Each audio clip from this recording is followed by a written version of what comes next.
Ito po ay yung isdang tapas. Napakahirap tanggalin ang kanyang kaliskis. Isang pamamaraan ng pagtanggal ng kaliskis ay maglalaga muna tayo ng tubig. Yan, sandali lang po ha. Laga tayong tubig.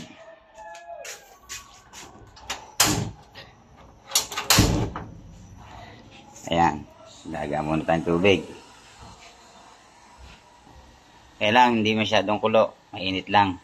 Okay na. Ano to? Hindi na pa to eh. Ayan na.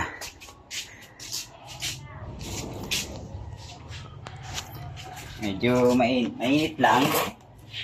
Ting bubusan para kumawang yung kanyang kaliskis.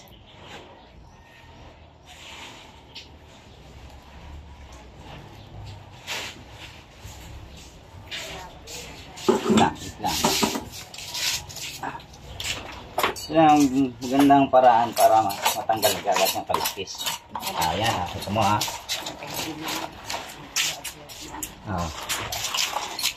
Diba, madali. Usan lang tubig na mainit. Huwag lang kumukulo para hindi maluto. Ang kaliskis lang yung maluluto. Ito, yan.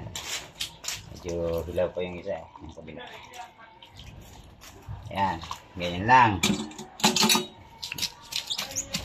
Para mabilis tanggalin ang kaliskis mo. Makapal kasi yung kaliskis ito. Ito nga, di ba? Madaling tanggalin. Yan. Ito po ay huli ng aming mga isda rito sa aming barangay Baclaran, Balayang, Batangas. Shout out sa mga nagbabalila na magaling manghuli ang tapas. Mura lang ang kilo niya, 160. Pero masarap na isda. Mahirap lang yung magkaliskis nito pag hindi alam yung pamamaraan ganito. Ay, talagang mahihirapang magkaliskis. Tingnan, tanggal na agad ang kaliskis niya. Oh. Hindi pa. Diba? Oh, bilis. Saglit lang.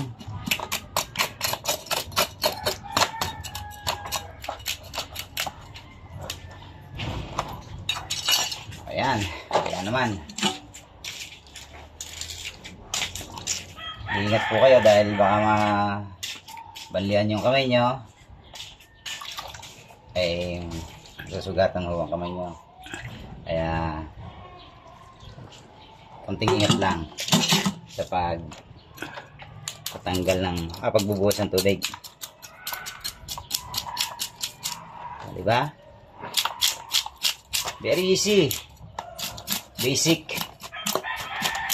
lang yan, tanggal oh. Buhos ng tubig, mainit, dali siya matanggal.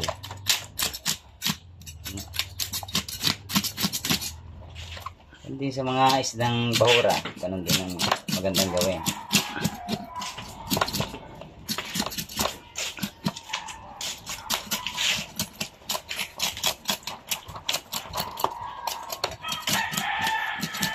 Ayan po.